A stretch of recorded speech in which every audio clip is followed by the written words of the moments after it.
itu udah hilang semua. Ya. Hilang semua. Bahkan pelajaran anak sekarang itu kecil sekali.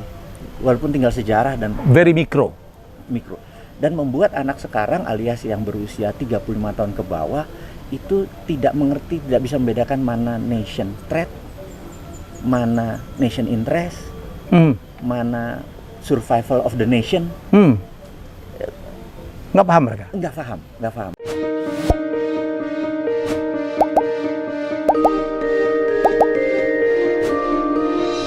Ya, salah satu yang membuat channel saya Helmi Bicara meledak itu karena saya mengundang adik saya ini ya.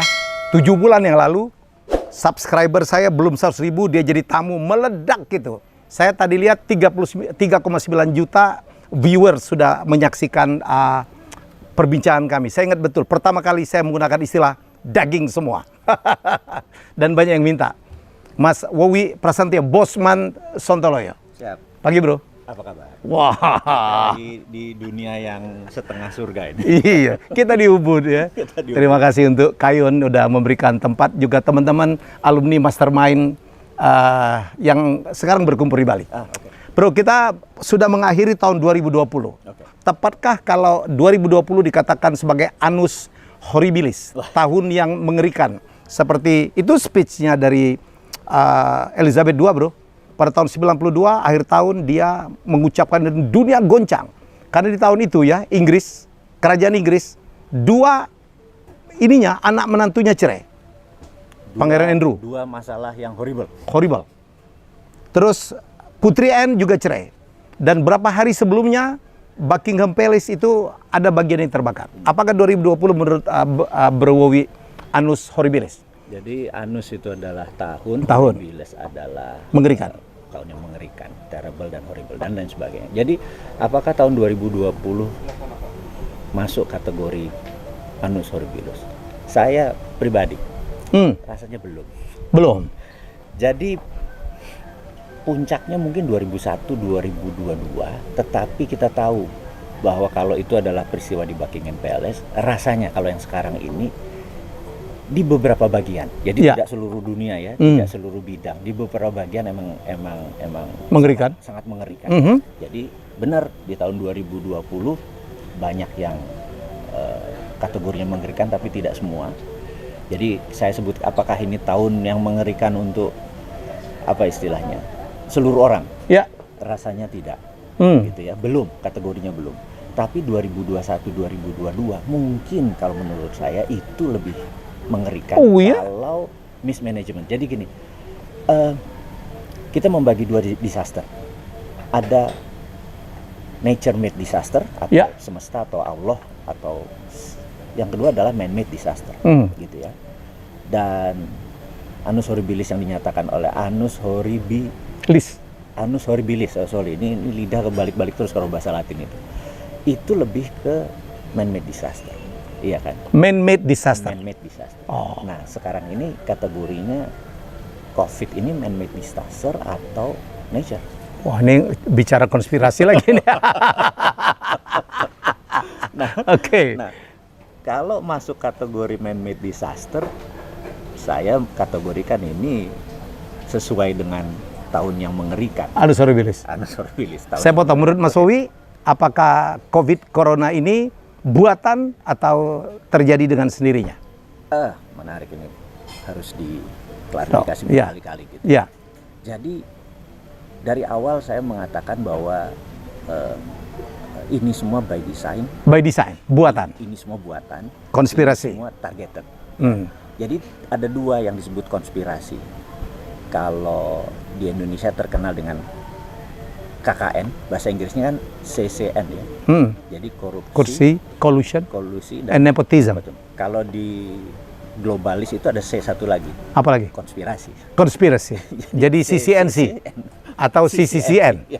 Jadi konspirasi ini ada 2, ada teori konspirasi, ada benar-benar act atau dibuat. Oke. Nah, sekarang konspirasi itu buat apa. Jadi kita gimana kalau sebelum kita bicara tentang Annus Horribilis ini, kita bicara dulu, mundur dulu sekian periode, supaya platform kita berpikir ke depan atau landasannya seorang Bosman ini ngomong ada landasan sejarahnya, ada landasan pengetahuannya, sehingga lebih fair kita berdiskusi bahwa dia bullshitter, dia cuman nyari mau dagang gitu ya, atau nyari panggung, atau memang ada isinya, gitu ya. Nah ini mungkin kita diskusi singkat. Kenapa saya selalu bilang bahwa dunia ini saat ini perang antara globalis versus nasionalisme. Jadi semakin ke sini 30 tahun terakhir, nasionalisme atau state atau bernegara itu makin luntur karena semua apa-apa menjadi global, apa-apa menjadi global gitu ya. Jadi contoh kalau kita misalnya Indonesia mengikuti global supply chain, bagian dari supply chain dunia. Supply chain dunia. Itu masuk teori konspirasi yang dipraktekkan. Karena mendadak kita less nasionalisme. Contoh lagi ya, TikTok, orang seperti saya nih TikTok, itu bisa jadi tool of intelligence kalau saya pemilik TikTok. Dibaliknya. Begitu saya mengatakan misalnya hati-hati dengan TikTok, maka anak muda kan bilang apa yang salah dari TikTok? Ya. Kan seluruh dunia juga pakai TikTok gitu kan? Ada yang membela. Oke. Nah, cara berpikir karena nasionalismenya berkurang.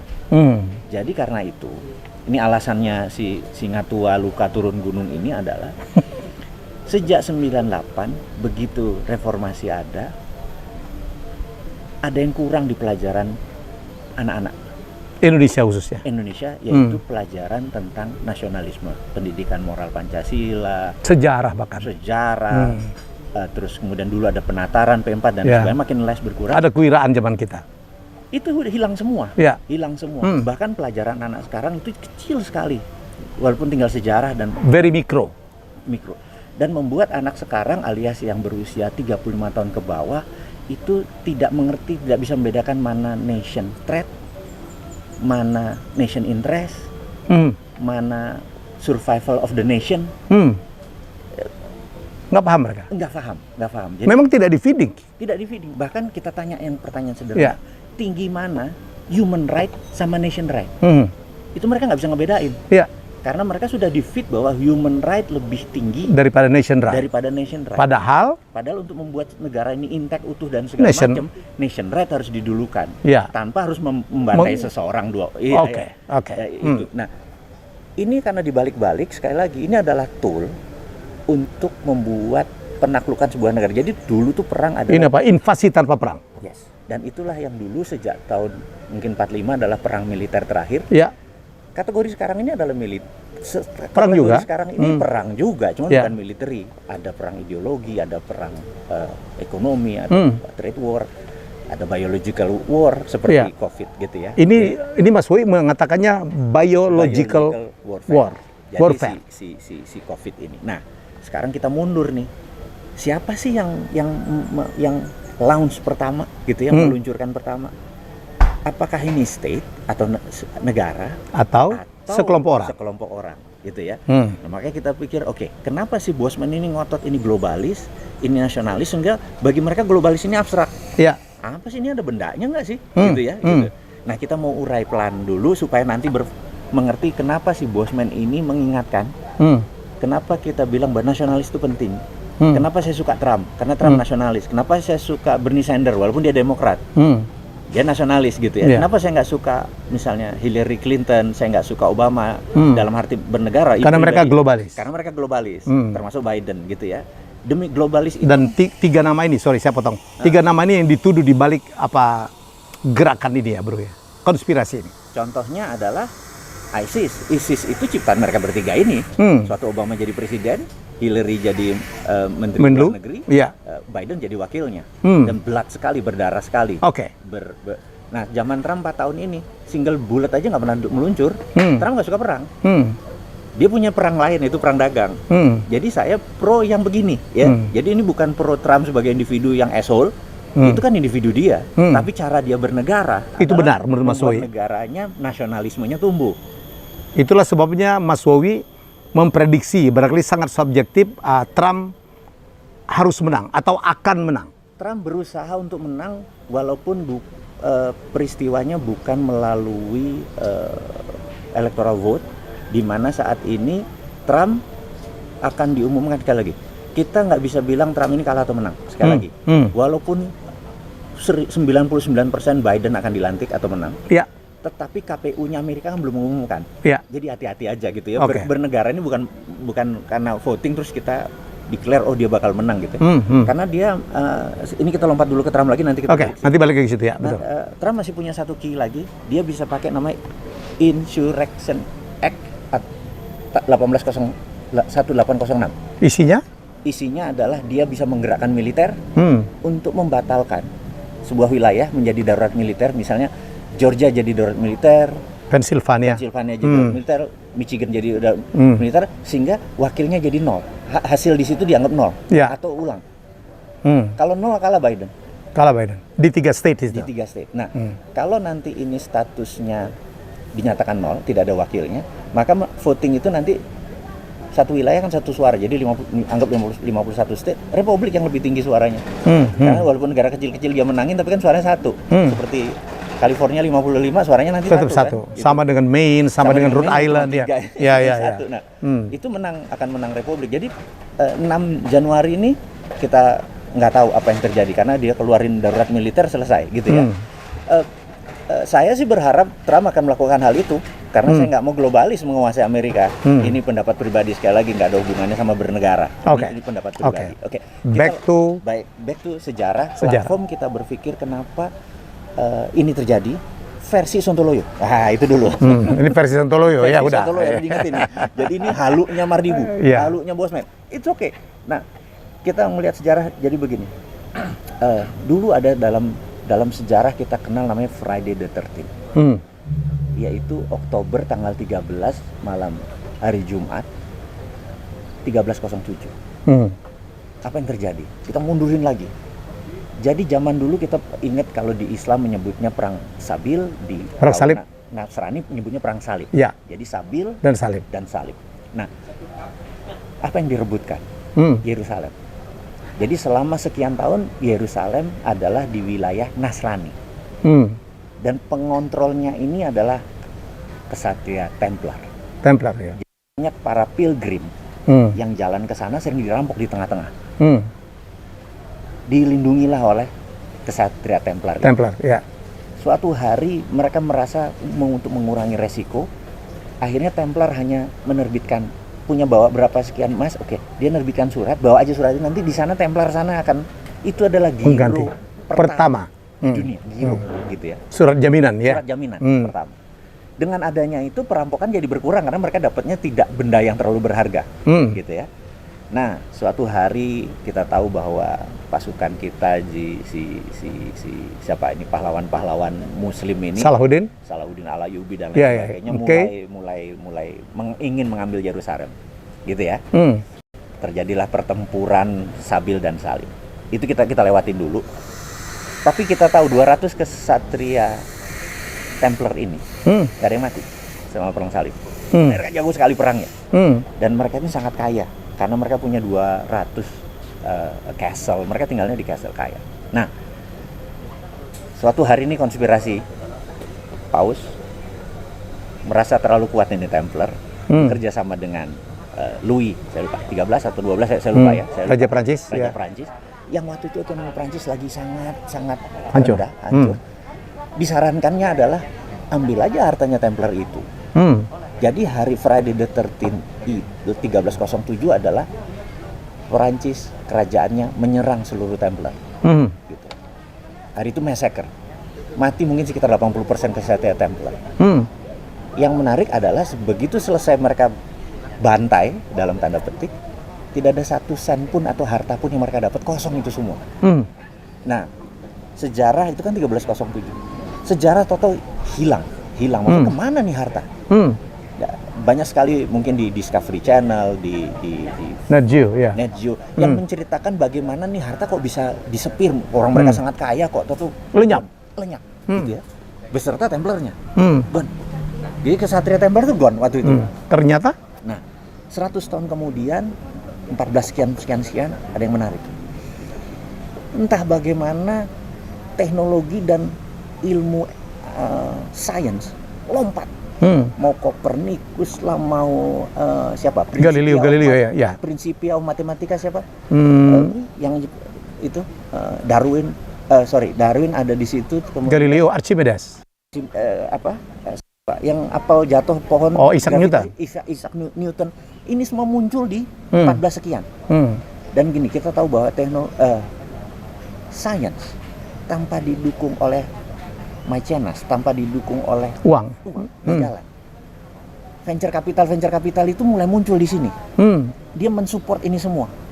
Dan ini yang kaya kan bukan mereka, yang kaya ini X di dalam. Nah, di belakang. Kita sejarawan berkesimpulan mereka jadi shadow. Menjadi shadow nih si Templar tadi jadi shadow lah gitu. Jadi shadow gerakan. Kemudian 15 sekian terus James Watt menciptakan mesin kapal uap. Terus segala macam. Mereka muncul di permukaan 18 sekian. Muncul di permukaan adalah mereka mengontrol keluarga Oppenheimer, mengontrol 60-70% batuan yang mineral. Yang kemudian tahun 18 sekian, saya lupa 60 sekian, mereka declare bahwa diamond adalah simbol cinta. Ini create juga ya? Di-create image. Sekarang 150 tahun kemudian, mereka punya sertifikat, mereka punya cards gini, itu mereka. Kantor pusatnya kita tahu kan di Afrika Selatan. Padahal apalah ya, batu kan banyak banget. Kenapa diamond paling mahal ya? Tubung, kenapa nggak auto akik kita di Indonesia? Karena mereka kenapa nggak jades ya? Nah, ada nanti istilahnya the winner takes all. Jadi mereka ngontrol ini semua. Ujung-ujungnya adalah sewaktu mata uang pertama diterbitkan di 400 tahun yang lalu, kemudian banking di Italia tahun berapa 14 sekian. Banco ya. Itu semuanya mengantar uang tadi dan persis apa yang dilakukan Templar, gitu kan? Ini mulai nyambung ya, nyambung. Nah, ada lagi puncaknya di Jekyll Island. 1910. Rapat Demokrat, Rothschild, Demokrat dan Republik. Rothschild bilang, mata uang dunia mau dolar. Ingat, tahun 1910 mata uang itu 2. Yang paling besar adalah British pound sterling. 80% transaksi dunia ini pound sterling. Karena dengan negara-negara Commonwealth negara Commonwealth. Ya, Amerika kan tidak punya jajahan. Nah, untuk membuat Amerika berdaulat ini, dolar harus jadi currency dunia. 1910 diputuskan. Demokrat ini adalah partai yang suka sama Inggris. Ini sejarah harus di. Karena itu mereka, wah ini bahaya ini. Ini Inggris akan tidak berdaulat. Demokrat menolak padahal dia mayoritas. To make story short, boleh cek di Wikipedia sekarang, sahabat semua yang ada di ini. Cek Wikipedia. Siapa yang membiayai Titanic? Rothschild. Jadi 90% orang Partai Demokrat ini tenggelam, separuhnya masih hidup tapi. Sehingga waktu keputusan rapat Kongres, ya setuju langsung karena kalah suara. Separuh mati. Cek sekali lagi, ini sejarah loh. Ini Titanic by design tenggelamnya? Jadi kita berkesimpulan, jangan-jangan by design supaya ini ditenggelamkan. Iya, itu sekali lagi jangan-jangan bukan. Saya nggak pernah dengar nih. Iya, Tapi kan kita bisa cek apakah benar separuh anggota DPR Partai Demokrat mati di situ. Kan bisa cek sejarahnya. Karena suatu rapat berikutnya Partai Republik sebagai yang dominan menyetujui. Ya. Ini sekali lagi harus diingat. 1864 Lincoln adalah Republikan yang dikadali oleh Demokrat, akhirnya timbul perang saudara, Civil War ya. Itu penyebabnya. Demokrat ngakali Trump. Sekarang ini bisa jadi Civil War 2.0. Annus horribilisnya bisa kejadian. Sabar ini kita cuma saya sabar banget ini. Kita belajar sejarah hanya untuk mengerti platform berpikir. Jadi kalau orang cuma teriak ke depan tanpa platform berpikir ini kosong gitu ya, karena masa depan kan masih suci sebenarnya. Kita tergantung kita, we create that, we decide. Jadi kita tahu 1910 dan baru 35 tahun kemudian 1945 waktu Bretton Woods Conference, sewaktu Amerika memanggil negara-negara Eropa yang bakal menang perang, dipanggil rapat di Bretton Woods di utara Boston, 1 jam dan 2. Rapatnya kan simple. Amerika bilang, kita kan nggak ingin ada perang dunia ketiga. Setuju? Setuju. Ya, persis kayak anggota DPR zaman dulu lah. Setuju gitu aja ngomong. Terus, untuk membuat tidak ada perang dunia ketiga ada syarat. kita harus punya world currency. Setuju? Setuju. Kecuali delegasi Prancis, dia keluar waktu dari ruangan. Gitu. 2 minggu kemudian balik tanda tangan karena dibom sama Jerman. Balik lagi gitu. Nah, kemudian kita harus punya yang mengontrol ini, yang namanya International Monetary Fund, IMF. Dan IMF ini uniknya adalah kantornya di Washington, bukan di New York, bukan di London. Why Washington? Gitu. Karena Amerika punya voting right. Jadi untuk resolusi keluar dari IMF, syaratnya disetujui oleh 75% suara. Dan Amerika punya 26% suara. Means, kalau Amerika tidak setuju, cuma 74%. Ini kayak hak veto lah ya? Hak veto. Kan kalau 74% kan nggak pernah resolusinya keluar. Jadi IMF punya siapa? Kan simple, karena punya Washington, gitu aja. Gitu ya. Kemudian harus berdiri World Bank. Itu bagian dari Washington Consensus lah mungkin ya, gitu ya. Akhirnya dolar menjadi world currency. Kemudian ada namanya long telegram. Ini sahabat semua baca bukunya. Jadi jangan sampai ini Bosman ngarang nih gitu ya. Jadi George F. Kennan adalah Menteri Luar Negeri Amerika yang menjadi platform foreign policy Amerika sampai sekarang. Jadi dia bilang nih di long telegramnya si George F. Kennan gitu ya, Kennon. Jadi George F. Kennan pernah bilang Amerika tuh waktu itu menguasai 5,3% populasi dunia, tapi menguasai 60% world wealth. Kalimat terakhirnya, we want to keep it that way forever. Jadi kita tahu bahwa Amerika ini memang menguasai 60% kekayaan dunia dan they want to keep it that way forever. Secara transaksi saat ini Amerika hanya 2% secara negara, tapi Wall Street dan dolar menguasai 70%. Kan transaksi semua pakai dolar kan? Ya. Begitu ada orang men-challenge dolar, marah dia. Terganggu lah, terusik. Nah, 6 bulan saya berada di Langley, di Virginia. Jadi kalau kita lihat kamera film Hollywood banyak sekali yang kalau orang jalan di depannya terus pintu kebuka terus ada Central Intelligence Agency gitu ya. Pernah nggak kamera atau boleh nggak kamera begini? Nggak begini, begini. Nggak pernah boleh. Karena kalau gini ada kredonya, ada tulisan. Tahu nggak tulisannya apa? Bukan, itu in God we trust di dolar. Itu tulisannya apa? Protect dollar. Tugas CIA only one. Protect dollar. Jadi sewaktu Bung Karno dengan strateginya ini semua ada hubungannya mau menjadi di world currency ini harus ada yang kontrol gitu ya. Oke, balik lagi. Nah, ini menarik nih. Globalis berpikir bahwa ke depan mereka kan anti-nation, ya. Dolar is the end of the day. Dolar udah di ujung masa baktinya, seperti British Pound di 1910.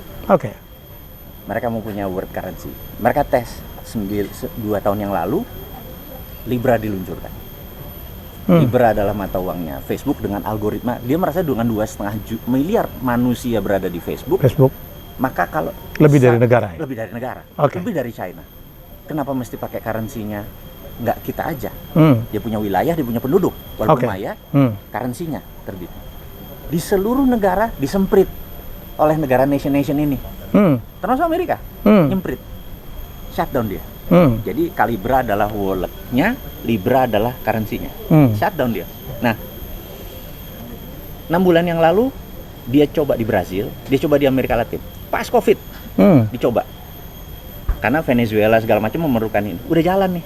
Sudah mulai jalan Libra. Nah, hanya sekedar nginget. Dia akan menerbitkan world currency. Digital currency. Inilah yang mau mengontrol dunia. Nah, untuk mengontrol dunia ini dia harus mempunyai semacam war. Semacam alat. Alat pukul. Alat pukul. Karena itu COVID selalu saya bilang, COVID adalah political tool. COVID adalah biological warfare, gitu kan? Kan kita dibilang kayak orang gila, tapi kalau lihat sejarah ini kan mulai nyambung nih. Mulai nyambung bahwa ini udah selesai nih masa baktinya. Apa yang terjadi kalau China terus menguat, terus Amerika goyang, terus juga currency-nya kan yang berbahaya kan? Mereka bukan pergi ke yuan, mereka bukan pergi ke rupiah, mereka akan membuat digital currency, gitu ya. Oke, sekarang ada 20 step. Ada 20 step. Bukan 7 step ya? Bukan 7 step, ada 20 Selama ini kita kenal 7 step. Di mana step ke-7 kan manusia akan dikendalikan oleh chips ya? Nah, itu Itu yang lama? Itu platform yang sengaja udah dikeluarkan. Oke. Ini platform yang baru nih, ada 20 step. Jadi gini, COVID itu tugasnya adalah keluar 2019 karena itu disebut COVID-19. Jadi COVID-19. Nah, ini yang perlu diingat nih. Kenapa COVID hanya beredar di daerah bisnis area, political area, atau daerah pejabat? Kenapa COVID nggak ada di tengah-tengah Ubud di ujung sana nggak kena COVID? Nggak ada pengaruhnya. Afrika sedikit sekali kena COVID. Yang itu, iya, karena yang tidak terlalu berpengaruh. Coba di kantor ini tutup, di kantor ini tutup. Ya ini. Iya. Kalau nggak didesain kayak gitu sih mana? Itu kesimpulan ya. Iya. Gitu. Karena itu orang di desa-desa kami nggak pernah kena COVID. Iya, selain imunitas dia bagus juga buat apa lu dikenain? Nggak ada manfaatnya. Tapi kalau direktur sebuah BUMN kena 2 minggu dia off, manajer 3 minggu dia off. Wall Street dihajar ya. Ya itu ganti-gantian terus. Ya, ganti-gantian terus. Jadi ya itu membuat instability gitu ya. Nah, oke. Sekarang kita ringkas pembicaraan kita. Jadi gini, nomor 1, mereka harus menguasai media. Si globalis ini. Di 194 negara. Selama 2 tahun sejak 2018 mereka mengendalikan dunia mainstream, media mainstream. Media mainstream. Ingat kalau Trump ngomong apa? Ini kalau media kan dia serang terus, terutama CNN ya. Ajar terus. Karena dia tahu. Bahwa karena itu bagian dari itu. Yes, itu satu ya. Jadi media mainstream. Kita di Indonesia meliput selalu dari media mainstream. Yes. Kita cuma rebroadcast. Karena kita berlangganan dari news agency. Jadi kita nggak pernah dapat the real data yang orang kita cari. Mahal sekali, Pak. Itu. Mahal sekali kalau nyari data sendiri. Punya kaki tangan. Iya. Itu juga. Tidak punya perpanjangan tangan ke sana. Akhirnya kita ya udah rebroadcast aja. Jadi dengan strategi rebroadcast banyak negara yang malas. Iya. Malas cari sendiri ya. Kecuali kayak Al Jazeera segala macam ya. Oke. Dimanfaatkan. Kemudian dirilis sebuah virus yang lebih mematikan sedikit dibandingin flu. Niatnya memang bukan membunuh nih sekali lagi. Kemudian terus step 2 ya, step 1 control all media mainstream, kemudian lakukan rebroadcast tadi. Kedua adalah merilis sejenis virus biological warfare yang sedikit mematikan dari influenza. Ketiga, diberitakan yang serem-serem. Tahu-tahu brother di Italia, tahu-tahu ada puasa, ada begini, tahu-tahu di Cina ada orang berubah. Beritanya dari mana itu? Kalau nggak ada yang create, ini kalau kita di dunia shadow biasa, karena dunia shadow itu kan rule number 1-nya adalah no surprises. Jadi kita nggak surprise ngeliat beginian, someone create gitu ya. Terus nomor 2, who benefiting. Ini mindset kita, siapa yang diuntungkan nih? Konspirasi. Siapa yang diuntungkan? Oke. Gitu kan. Nah, begitu ini mainin, loh ini kok beritanya begini banget. Ingat ya berita orang panik seluruh dunia. Kemudian diinspirasi untuk melakukan total lockdown, total. Jadi bukan sekedar benar shutdown kayak gini. Beberapa negara kan dan terus diberitakan gitu ya. Itu jadi step berapa? Step 3. Step 4. Jadi beritakan yang mengerikan. Step 4 adalah disarankan total lockdown. Terus mulai dilakukan, nah ini work from home, school from home, menghindari kontak. Itu dehumanisasi. Dilarang salaman, menutup senyum ya Pak. Semua itu memang itu memang. Nah, terus itu step berikutnya adalah ini yang kita minta maaf. Kita bicara vaksin. Nah, apakah vaksin ini menyembuh? Ini saya bisa bilang ini placebo vaksin. Vitamin C dosis tinggi dikasih itu imunitasnya tidak seimun gini. Orang yang OTG selesai dia ada imunitas tubuh. Kekebalan. Ada orang yang bergejala sembuh dia punya antibodi kekebalan. Ini lebih tinggi yang ini daripada vaksin. OTG setelah sembuh dengan yang bergejala sembuh lebih tinggi yang bergejala. Bener kan? Itu sunatullah lah, hukum alam lah. Ya kan? Nah, vaksin ini tidak lebih baik dari yang OTG. Dari plasmanya? Bukan, ini bicara vaksin nih. Vaksin, antibodinya ya? Antibodinya tidak lebih tinggi. Itu yang kita sebut placebo vaksin. Dari vaksin. Gitu ya. Jadi saat ini tahapnya itu. Tahapnya ini selama setahun kemudian. Tapi tetap kok banyak yang tumbang. Bener nggak? Kok banyak yang tumbang? Nanti jadi itu nomor 7. Sebelum diterbitkan vaksin, dikeluarkan PCR yang highly sensitif, lebih sensitif dari test pack. Jadi semua orang langsung kena, highly sensitif. Gitu. Kemudian disebar vaksin, placebo vaksin. Kenapa kita bilang placebo? Orang akan memaki kita nih, gitu ya. AIDS 40 tahun belum ada vaksinnya loh. Ini kenapa setahun udah? Gitu ya. Jangan-jangan satu memang tidak deadly, dua memang dimainkan berita aja nih, gitu ya. Nah, threat buat dia. Threat untuk dia. Dia akan rilis. Kemungkinan bagi saya adalah Libra. Jadi lihat Januari. Oh, karena Mark Zuckerberg udah mau bergabung. Yes. Mark Zuckerberg kan sempat nyempal ya, Pak. Nah, untuk bukti. Ya. Mark Zuckerberg. Ini mungkin nanti akan diedit sedikit karena bisa-bisa tidak beredar di Facebook atau di IG mendadak video kita ini bisa didiskon atau tidak diedarkan. Dan saya berapa kali video saya itu di-ban, di shutdown, di take down dia. Karena saya mempromosikan menyembuhkan COVID. Contoh lagi, brother ini masker, coba jualan di Facebook, di take down. Jamu-jamu yang menyembuhkan COVID di take down atau tidak jalan. Algoritmanya dia ubah. Artinya sesederhana itu, coba aja sendiri deh sekarang di Facebook. Mungkin sekarang teman-teman yang mencoba, ada yang jual masker di Facebook terus jalan-jalan di AdSense, di ad Facebook kan nggak jalan, diem. Itu artinya dia pro, nggak gitu aja. Ini ada orang pro life sama mendukung hidup. Kita kan pro life semua untuk hidup. Ada yang pro konspirasi gitu ya.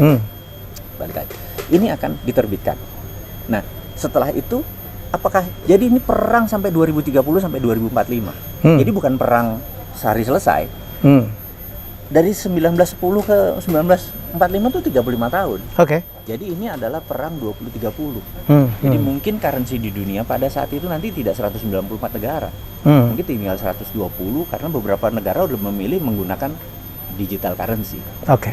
Jadi China dengan renminbi-nya, makanya itu rupiah saya bilang dulu, bos, kalau ingin ini rupiah terbitin. Ya mungkin kita kecepatannya tuh advance gitu ya. Sementara di pemerintahan ada yang konvensional, konservatif, play safe gitu ya. Nggak mau salah. Sementara orang kayak saya nothing tulus. Yeah. Di dunia kan nggak ada yang tulus. Iya. Nggak ada yang tulus di dunia ini. Nggak ada yang tulus. Itu nothing tulus. Nothing tulus. Yeah. Jadi kita sikat aja dengan rupiah terbitin. Nah itu kan kayak ada geledek di siang hari bolong gitu kan. Jadi Bosman ini selalu sangat agresif gitu. Karena anti globalis dan sangat nasionalis. Gitu ya. Jadi saya ini kesannya jadi kayak apa ya?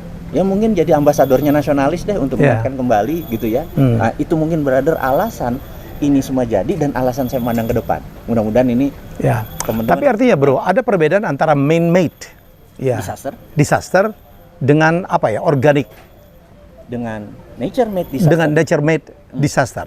Itu akan merubah apa pendapat Bro Wowi tentang apakah ini annus horribilis atau tidak? Agree.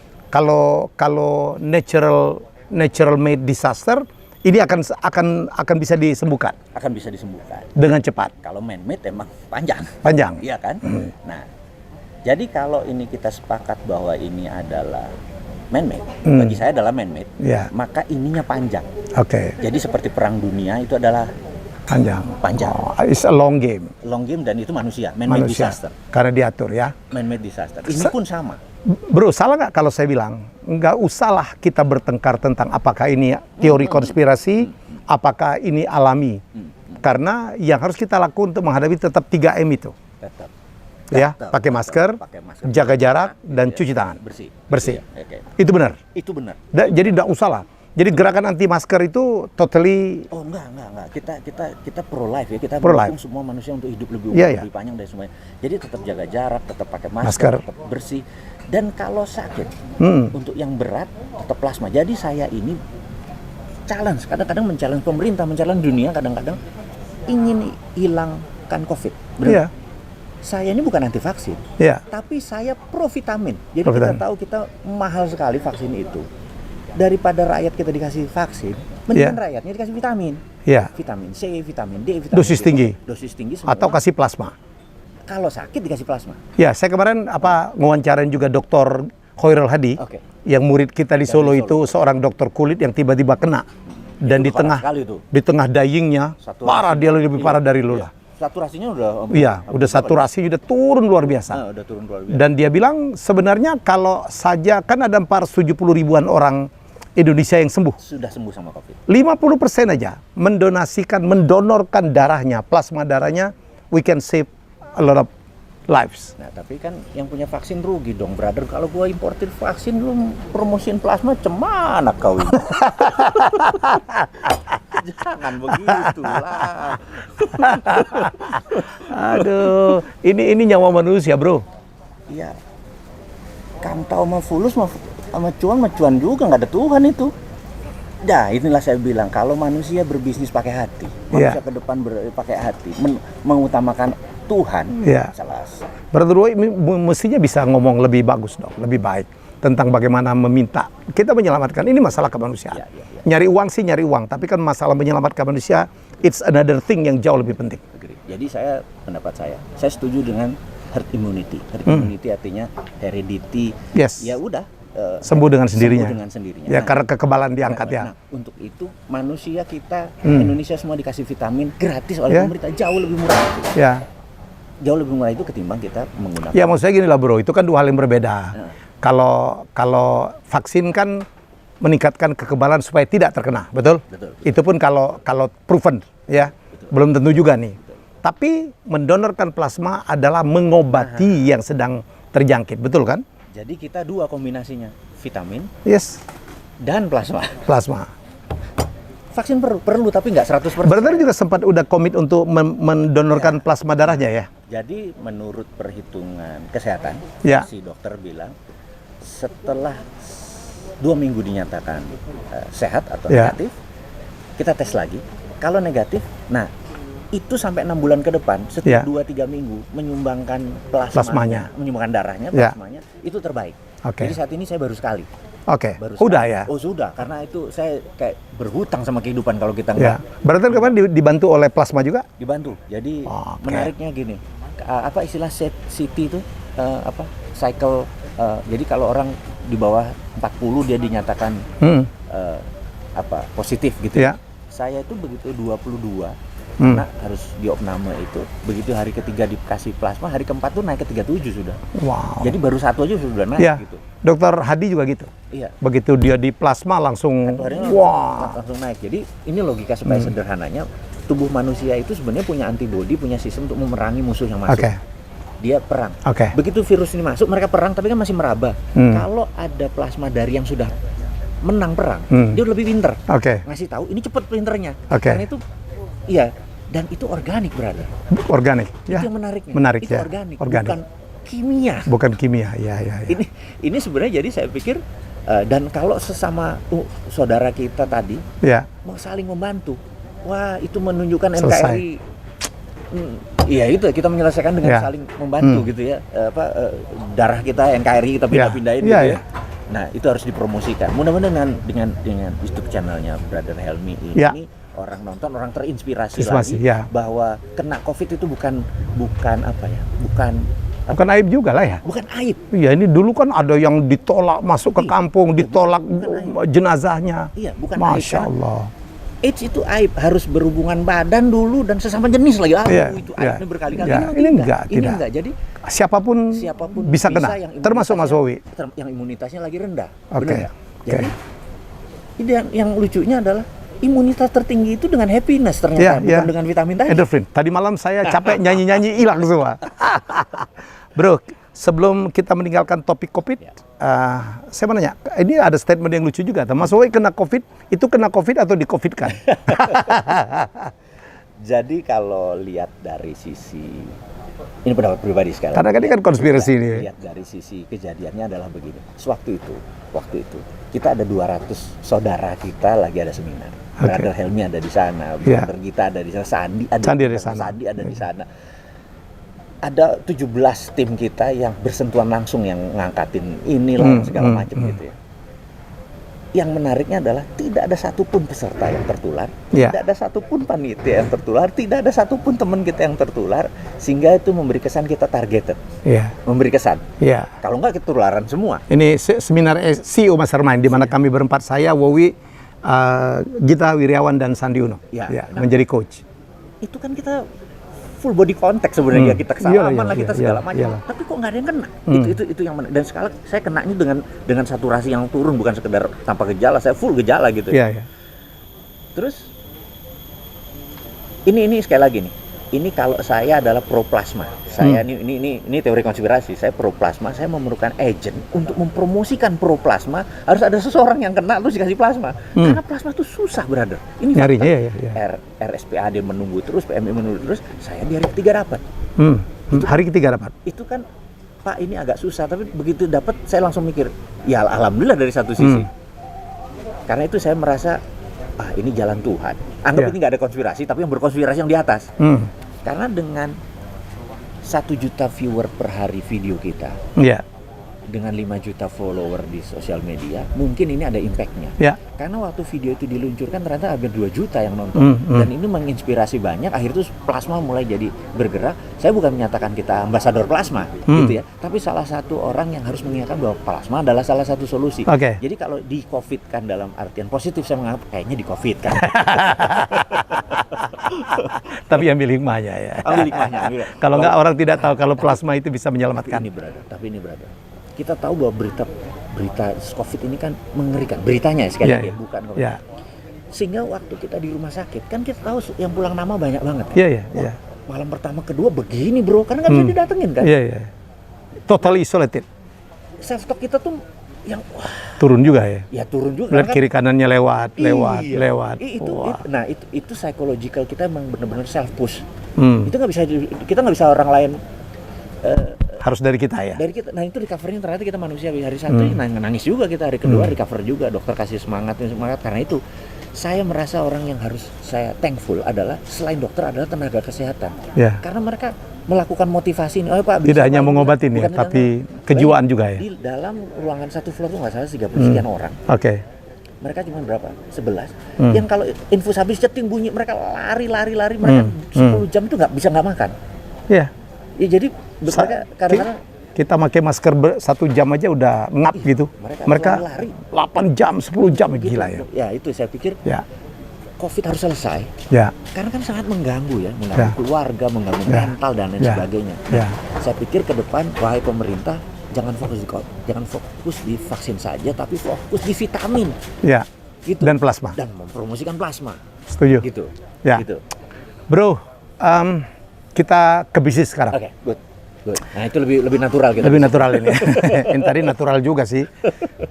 Mastermind kita berempat ya, alhamdulillah ya. Saya, Mas Wowi, kemudian Sandi Uno dan juga Gita Wirjawan menjadi coach. Alhamdulillah ya, banyak menginspirasi anak-anak muda, entrepreneur muda yang butuh bimbingan. They love the program so much karena selalu sold out. Februari ini juga udah mulai penuh juga ya. Insya Allah. Nah, satu di antara 4 nih bro, kita berempat, Helmi Yahya, Wowi, Gita Wirjawan, dan Sandi Uno. Satu diangkat jadi menteri. What are you gonna say? Ke Brother Sandi atau kemana? Kalau Bosman udah dapat jadi posisinya Menko DC, Pak. Jadi Menko DC itu bahasa Jawa. Jadi menterinya nanti nunggu aja. Kita tahu bahwa sama Brother Sandi ini punya ini yang sangat tajam. Jadi saya pernah bilang bahwa Indonesia itu terkadang sudah punya pemimpin yang pinter, seperti Habibie, punya pemimpin yang spiritualis seperti Gus Dur gitu. Nah, Brother Sandi ini orang yang bejo, laki. Kalau ditanya keputusannya itu susah kalau udah bejo. Jadi kadang-kadang orang nggak terlalu pinter-pinter banget, nggak terlalu kaya-kaya banget atau ngemiskin-miskin banget. Udah. Tapi kalau beruntung, nah kita tahu kenal dia udah cukup panjang, jalan hidup itu kok beruntung terus ya gitu ya. Sehingga kalau itu menjadikan dia di posisi strategis sekarang ini sebagai mempromosikan sisi kreatif dan juga pariwisata, di mana kita tahu dua ini adalah anchor untuk membuat bangsa kita bangkit. Kita tahu, kita mundur lagi. Tahun 97-98 ASEAN itu kena krisis. Kita tahu. Solusinya bagaimana? Krisis moneter. Solusinya bagaimana? Ada 5 nih yang kita patokan dulu. Kalau kita datang ke Bangkok, berada di Bangkok tahun 90-an, maka Jakarta 2 kali Bangkok. Tahun 2000-an, Kebalik ya? Kita sama Jakarta, Bangkok sama Jakarta sama. Ya. Tapi 2020 kita datang, gila itu airportnya aja gedenya minta kita. Suwarna bumi ya. Terus kita mendadak Bangkok menjadi 2 kali Jakarta ini. Apa yang dilakukan oleh Bangkok gitu ya? Nah, yang dilakukan oleh ini karena mereka beragama Buddha. Jadi mereka waktu itu Bumi Pohon Abu Yade bilang, rajanya waktu itu, kami nggak punya duit, bangkrut. Apa yang terjadi? 50 ton emas orang nyumbang. Negara ini disumbang oleh rakyat. Oleh rakyat. Iya. Ya itu punya sejarah sendiri tuh. Ya. Akhirnya dengan ini mereka berputar gitu ya. Itu satu. Jadi menyelesaikan krisis nih dengan gandengan tangan. Ya. Nggak bisa cuman Bapak Luhut doang. Nggak mungkin Pak. Harus semua orang diajak. Ya, diajak. Dan dilibatkan dan diterima konsepnya, bukan sekedar terus ya mudah-mudahan dia coba aja deh, yang lain nunggu atau yang lain mengkritik ya, bukan, harusnya bekerja sama. Kedua, apa yang dilakukan oleh Malaysia? Ya. Malaysia membangun Petronas Tower dan sirkuit sepak. Inilah yang membuat pariwisata datang. Singapura sama. Yang terjadi adalah semua negara ASEAN itu keluar dari krisis semua pakai pariwisata. Gitu. Nah, Singapura ini menarik. Jadi saya mungkin bisa menginspirasi lewat ini aja. Lewat telepon juga bisa, lewat sandi. Tapi lewat ini kan lebih menarik. Singapura tuh punya Singapura Tourism Board, Singapura STB. Saya lupa, Singapura Tourism Board ya. Kan ada orang nanya, kenapa sih lo nulis di sosial media? Itu lompat dulu, nanti kita tentangin ini. Enggak, gue pengen cucu cicit gue nanti waktu dia membaca itu kehidupannya kita sebagai kakek atau opanya ini hidupnya berwarna. Alangkah lucunya cicit kita bilang, ya kakek segitu doang. Statusnya cuman bucin banget lu gitu ya. Cemen banget lu gitu, budak cinta gitu ya. Itu ada jemuran belum kering gitu ya. Ya mak gue begini, nenek gue begini gitu ya. Nah, tapi kalau kita binder dandet misalnya gini, mengusulkan sesuatu. Eyang pernah main ski di Alpen nggak? Soalnya sekarang Alpen udah nggak ada salju. Oh pernah, cuci gitu. Oh terus Eyang pernah ke Kilimanjaro nggak? Dulu kan ada badak berjula 1 dan lain sebagainya. Oh pernah gitu ya. Kalau Eyang pernah ke Kilimanjaro? Enggak. Eyang pernah ke Alpen? Enggak gitu. Lu garing amat sih hidup lu gitu ya.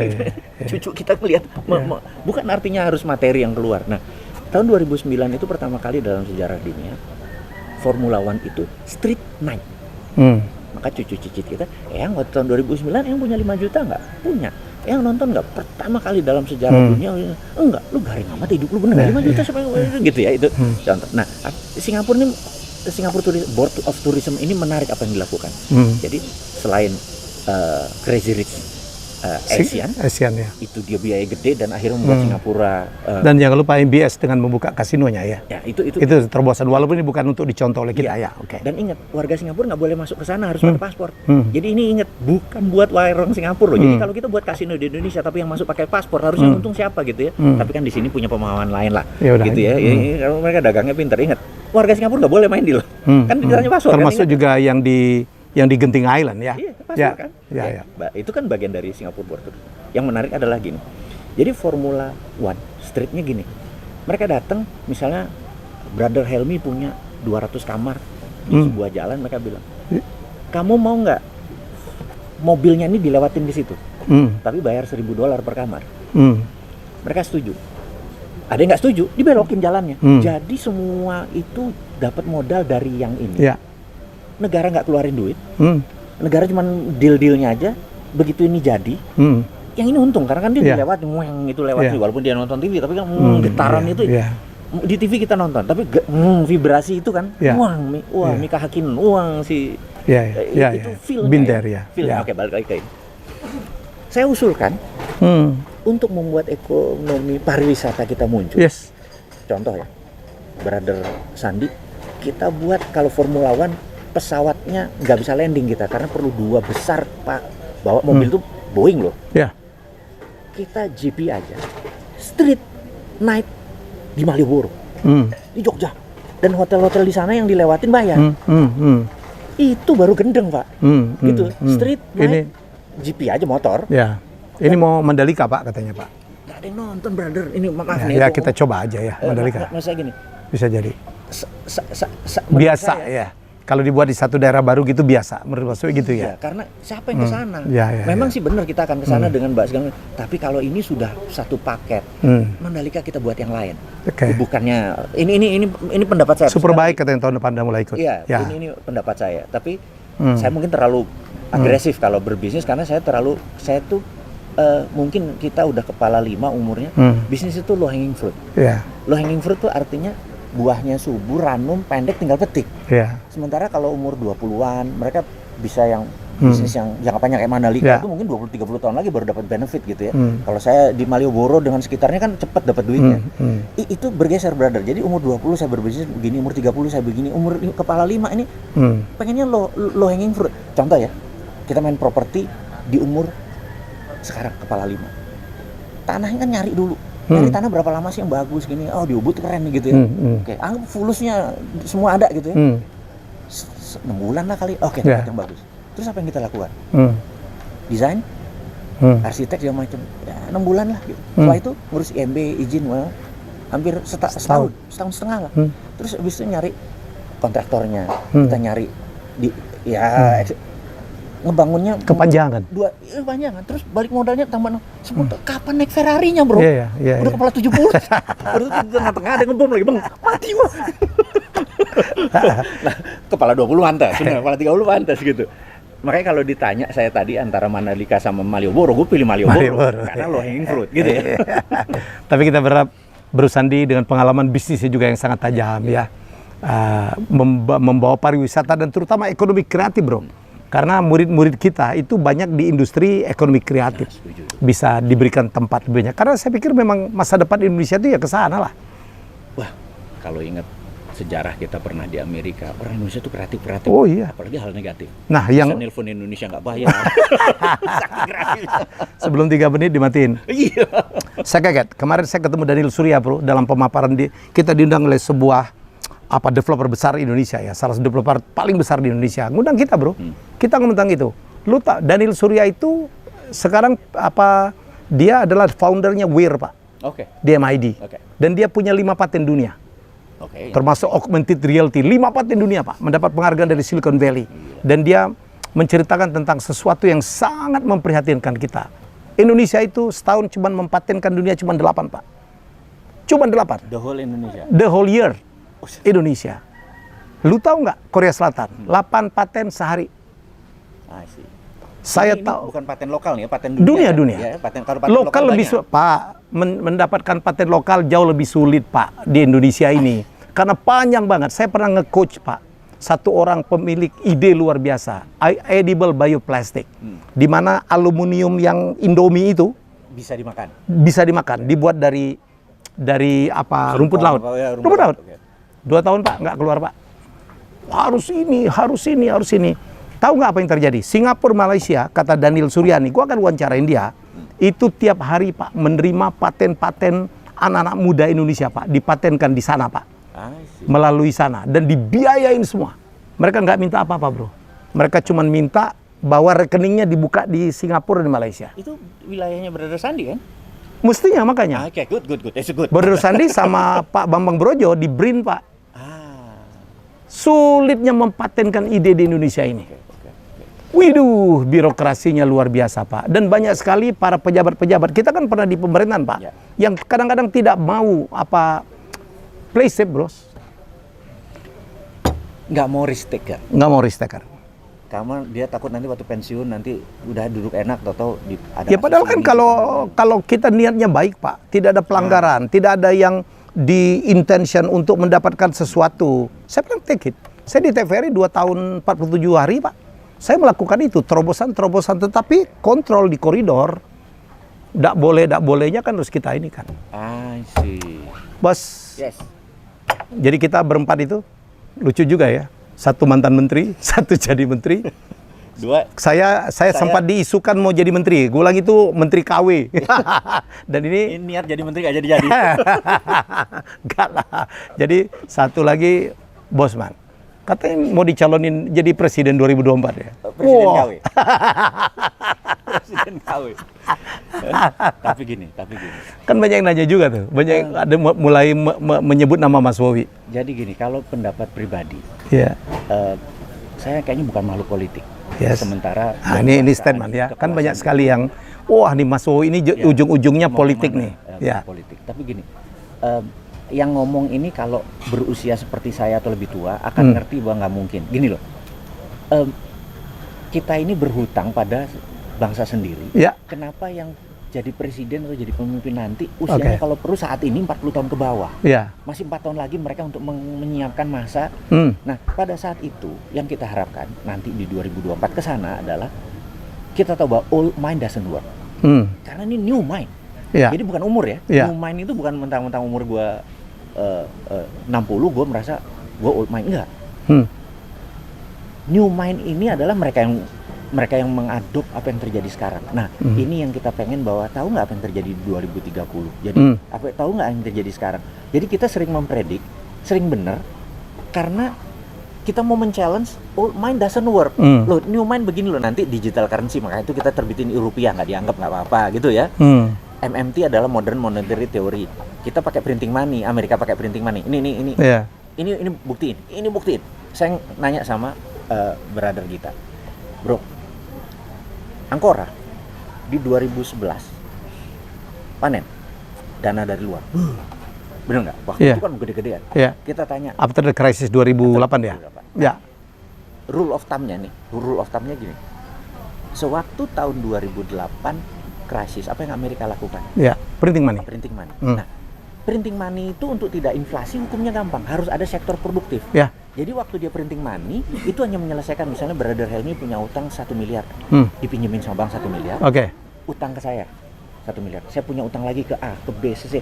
Kan begitu itu printing money kan muter. Nol semua kan balance sheet kita. Balik ke bank. Balik ke bank, uangnya inflasi.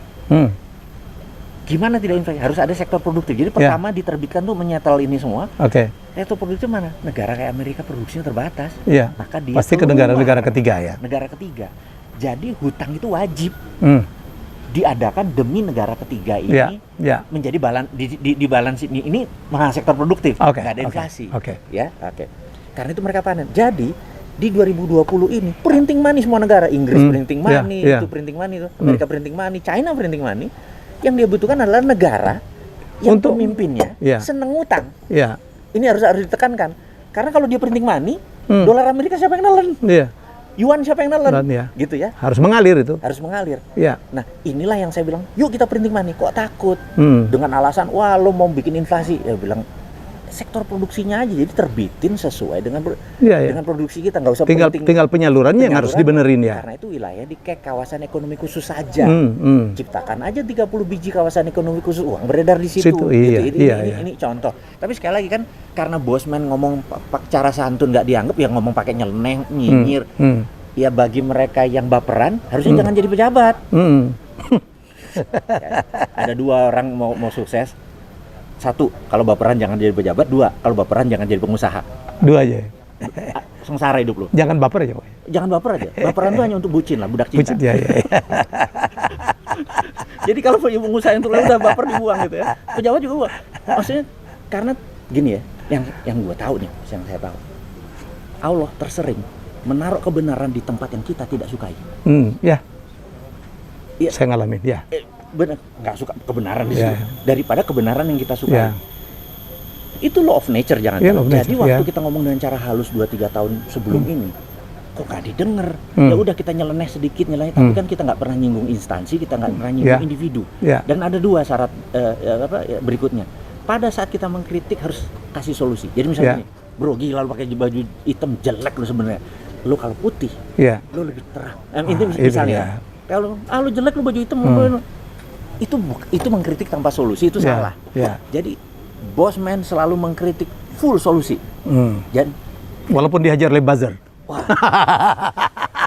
Buzzer itu dan hater. Hater ini mungkin nggak dibayar. Dia memang nggak suka aja, menganggap dewanya dia, orang yang maha benar yang menjabat sekarang ini dihina. Sehingga dia membela itu patriotismenya dia untuk ini, fanatismenya dia membela. Nggak apa-apa. Tapi lucunya gini. Jadi saya mengharap buzzer dan hater ini terus aktif, jangan diam. Teruslah serang bosman. Terus serang, karena gini. 1, kita jadi tahu ukurannya. ya. Dua, oh dia nggak ngerti, oh dia nggak baca buku. Iya. Ini nanti saya cerita tentang ini lagi. Terus yang lebih penting lagi algoritma sosmed, itu FB, IG atau YouTube atau TikTok, itu dia tidak melihat respon positif atau respon negatif. Selama respon itu dianggap aktif. Iya. Selama ada hashtag. Selama ada hashtag. selama ada interaktif itu, tek-tek walaupun berantem itu dianggap. Nah, semakin Anda pukul kita, semakin kita beredar. Oke. Kalau lu diem, ayo mati. ini cerita bahwa kenapa waktu diserang kita nggak pernah melakukan klarifikasi. Karena yang kita harap adalah pukulan-pukulan tadi gitu ya. Gitu. Jadi terima kasih kepada hater, terima kasih kepada buzzer gitu ya. Karena Anda lah membuat 1 juta viewer per hari nontonin videonya si Sontoloyo ini gitu ya. Nih fakta kuantitatif. Saya akuntan kuantitatif. Pada saat Mas Wowi diserang oleh buzzer, termasuk ada satu orang itu yang nggak perlu gue sebut namanya, yang membuka sampai titis segala macam, gue ketawa karena I'm his friend gitu. Sekarang mana yang menyerang dia? Ini temannya Helmi Yahya nih gitu. Dan gue ketawa. Berapa follower sama subscriber lu naik bro pada saat lu diserang? Jadi naik hampir 150%. 150%? Dari 400.000 ke 1,1 juta. Nah, makanya teruslah serang dia. Kita perlu algoritmanya, benar. Bukan perlu kata-katanya, iya kan? Apalagi dipakai robot. Pakai robot. Ulang-ulang. Oh iya, cocok kali itu. Bila perlu bayar ya. Gratis ini. Betul. Jadi teman-teman, nah ini kalau bagi penasihat YouTuber, Instagram person belajar di kesini, yang mau main di dunia sosmed, jangan pernah membenci hater atau buzzer. Pelihara bila perlu. Pelihara, kalau perlu kasih umpan mereka supaya kasih umpan ya. Pancing supaya Mas Wo ini ya, orang yang benci dia ada kirimin buku loh. Iya itu benar. Gue belajar banyak dari dia, bagaimana saya kan YouTuber pemula nih, ya jadi itu dia. Bro banyak banget nih, jadi mungkin kita ada next topic lah ya. Yes. Yang penting udah tahu. 10 terakhir itu. Janji yang 10 terakhir dan yang lain-lain. Siap. Ini cuman pertanyaan titipan. What happened to Grand Theft Ferrari? Udah kelar tahu nggak? Ini banyak yang nanya nih. Ya, jadi saya dengan sahabat saya, Mas, sebut nama aja Pak, dan terserah lu. Jadi Grand Theft Ferrari itu sudah dilihat di beberapa sutradara, produser. Nggak, novelnya udah belum? Nah, ini menariknya. Novelnya sudah jadi, udah akan dirilis. Ada target kalau laku 200.000 eksemplar. Maka filmnya akan langsung diterbitkan. Dan syutingnya benar-benar di Amerika. Jadi hanya ini yang menariknya. Kita akan ada twist plot yang baru di mana film dan ini akan ada 40% yang berbeda yang buat orang penasaran. Ini yang gue bilang kemarin nih. Iya, ini nasihatnya penulis ini. Gue ngeris, Mas, sekarang lagi model tuh. Endingnya tuh boleh dipesan. Yes. Kita ngikutin apa yang Korea lakukan. Korea jagonya, dia winner. Hollywood akan shock dengan Korea punya ini. Dan sekarang udah shock dong. Parasite udah menang. Udah menang. Kita ikutin the winner. Kita selalu ikut yang menang gitu ya. Maksudnya saya belajar industri kreatif sekarang not from America but from South Korea. Agree. Nah, ini mungkin terakhir teman-teman, hanya sekedar informasi. Jadi kita ini berjalan saat ini, kita lagi jalan-jalan. Saudara-saudara kita dari keluarga R66. Nah, R66 ini, Root 66 Media ini, mungkin kita momen sekarang untuk menginformasikan apa sih binatang itu gitu ya. Jadi kita ini selalu setiap 2-3 tahun atau mungkin tahun ke depan mau setiap tahun. Jadi kita pernah jalan darat dengan keluarga, dengan main keluarga baru muncul di situ, kenalan, dapat bisnis baru, dapat persahabatan baru. Terus misalnya kita nanti mau ke New Zealand jalan darat dan sebagainya, paket murah lah, kita nggak mau mahal. Terus saya berdua ini penggemar film romantis yang berjudul Route 66 dari Chicago ke to LA. Itu Pasadena gitu ya. Dan kita ingin mengikuti Route 66 tapi paket murah. Nyetir sendiri pakai camp segala macam. Nah, dari mana duitnya? Kan kita nggak mau duit tabungan, kita mau buat satu usaha yang keuntungannya buat jalan-jalan. Nah, itu ceritanya. Jadi kita buat namanya apa, media? Route 66 Media. Route 66 Media, tapi berat bro, jadi R66 Media. R66 Media dan tagline kita adalah mungkin the first media content network di Indonesia. Nah, mungkin nanti di sesi berikutnya kita dan kita akan bahas juga dengan salah satu foundernya itu Ishak Chandra. Ya, itu kita akan terangin. Kita akan diskusikan itu. Ya, jadi kadang mimpi itu bisa jadi bisnis dan nggak main-main loh. Aktenya belum ditandatanganin, sudah ada venture capital dan sekarang ada sebuah unicorn akan menjadi investor. Nggak perlu saya buka. Thank you, bro. Sama-sama. Ya. Sukses. Ya, salam sukses juga untuk salah satu our brother ya, Sandi Uno. Semoga bisa membuat Indonesia makin maju dan we are all behind you. Ya. Oke, kita ketemu lagi. Masih akan ada perbincangan saya ya dengan Mas Wowi dan kita tutup ya. Terima kasih dan salam sukses.